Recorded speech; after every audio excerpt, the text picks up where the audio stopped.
I am Francesca Laborde, and in this video, I will discuss initiatives and referendums in Arizona.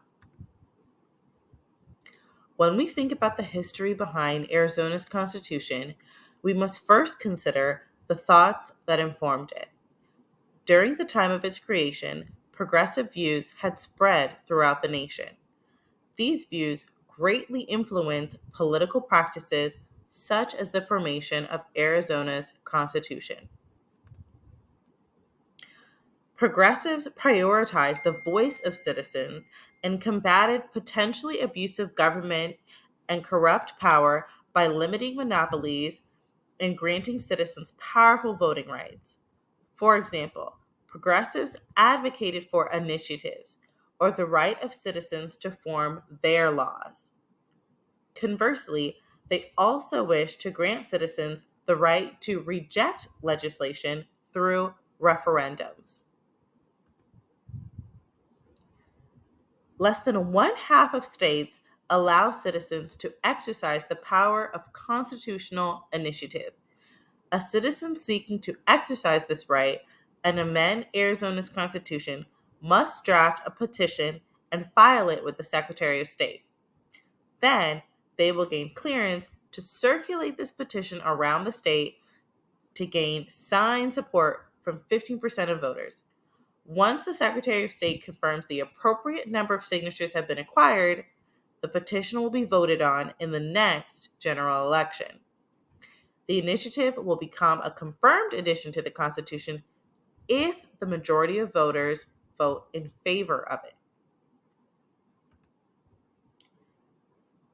Arizona's commitment to civic engagement is evident in its process of statutory referendum. According to the Arizona Constitution, during a statute's 90-day holding period, any registered voter can voice their objection through a statutory referendum, promoting active legislative participation. The referendum process involves circulating a petition requiring signatures from 5% of voters in the most recent governor election. Should the petitioner gain enough support, the statute will not move forward and will remain in holding until the next general election. When the next general election occurs, the public will have the opportunity to approve or veto the statute.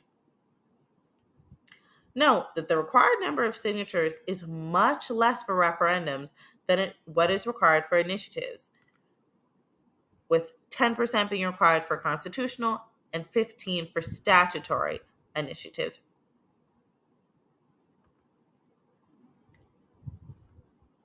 Unlike referendums, initiatives are people's only process where American citizens can address the needs of the people by voting their petitions into legislation.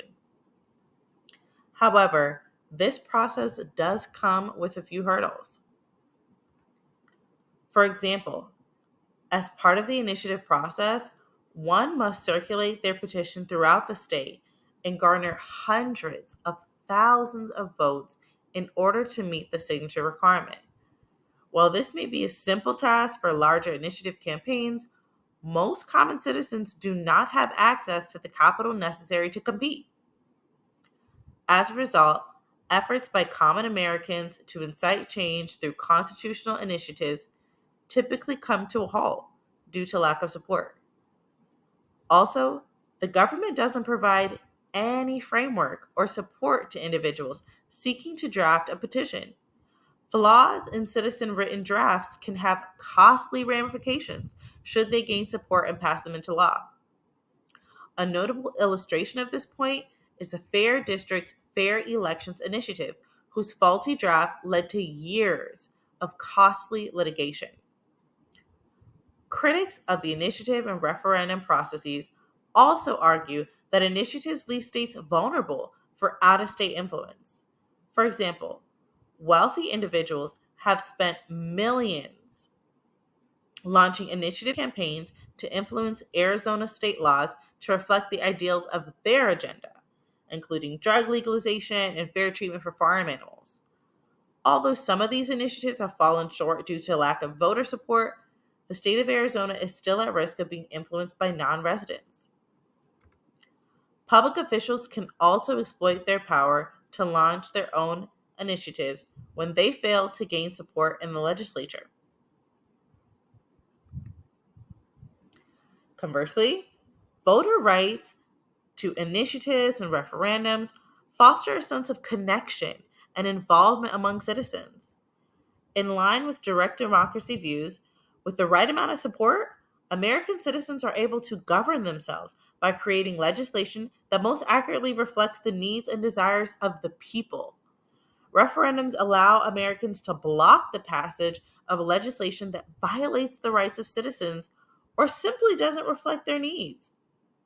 Overall, these practices, coupled with other progressive systems such as direct primaries and recalls, allow for American citizens to exercise control over their government. I hope that this video has increased your knowledge of initiatives and referendums in the state of Arizona. The information presented in this video was found from Understanding the Arizona Constitution